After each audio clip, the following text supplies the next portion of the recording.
এবং আমরা যেমনটি দেখছিলাম যে ইতিমধ্যেই কিন্তু মানিক মিয়া এভিনিউর পশ্চিম প্রান্তে মানুষজন আসতে শুরু করেছেন জানাজায় অংশগ্রহণের জন্য।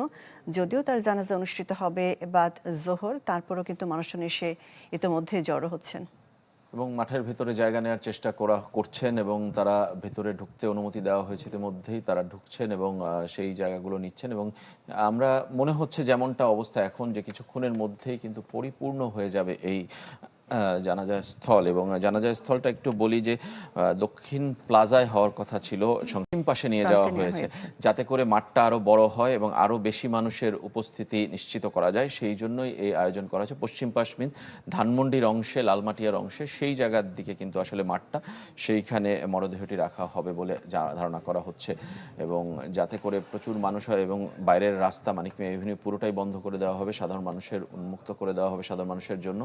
সেখানেও কিন্তু মানুষ দাঁড়াতে পারবেন এবং জানাজায় অংশ নিতে পারবেন। এবং এই জানাজায় অংশ নেওয়ার জন্য শুধু রাজধানী নয়, শুধু বিএনপির অনুসারী নয়, অনেকেই দল মত নির্বিশেষেই কিন্তু মানুষ আসছেন এবং যোগ দিচ্ছেন, এটাই আমরা ধারণা করছি। এবং সাধারণ মানুষের সঙ্গে আমাদের সহকর্মীরা কথা বলে কিন্তু তেমনটাই ধারণা পেয়েছেন যে তারা আসলে বেগম খালেদা জিয়াকে শুধু বিএনপি চেয়ারপারসন হিসেবেই কিন্তু চেনেন না, তারা বাংলাদেশের রাজনীতির আইকন কিংবা এই উপমহাদেশেরও রাজনীতির আইকনের অন্যতম আইকন হিসেবে তাকে চেনেন। এবং গণতন্ত্রের পক্ষে কিন্তু তিনি সর্বদাই সোচ্চার ছিলেন।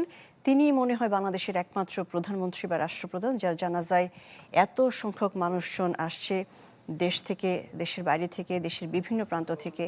এবং সর্বস্তরের মানুষজন কিন্তু, সে যখন অসুস্থ ছিল, সে যখন হাসপাতালে 40 দিন কাটিয়েছে এবার কেয়ার হাসপাতালে, পুরো সময়টা থেকে কিন্তু সারা দেশের মানুষ তার জন্য দোয়া করছিল, প্রার্থনা করছিল সে যেন সুস্থ হয়ে ফিরে আসে, এই ত্রয়োদশ জাতীয় সংসদ নির্বাচনে যেন সে অংশগ্রহণ করতে পারে।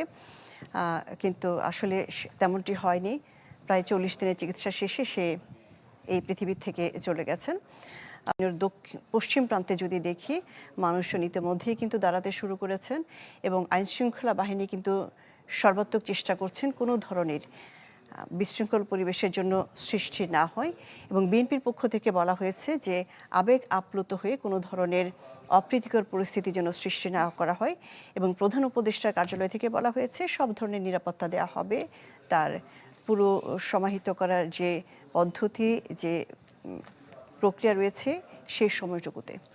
আমরা মনে হয় যে আমাদের সহকর্মী হিরণ খান আছেন একদম যেখানে জানাজাটা হবে তার ওই পাশ জায়গায়, সেইখানে আমরা হিরণের কাছ থেকে একটু সরাসরি আপডেট জানতে চাই। হিরণ, কি অবস্থা আমাদেরকে জানাবেন? প্রচন্ড শীত উপেক্ষা করেও কিন্তু মানুষ আসছেন, আমরা দলে দলে দেখছি, ইতিমধ্যেই কিন্তু একটা অংশ পূর্ণ হয়ে গেছে।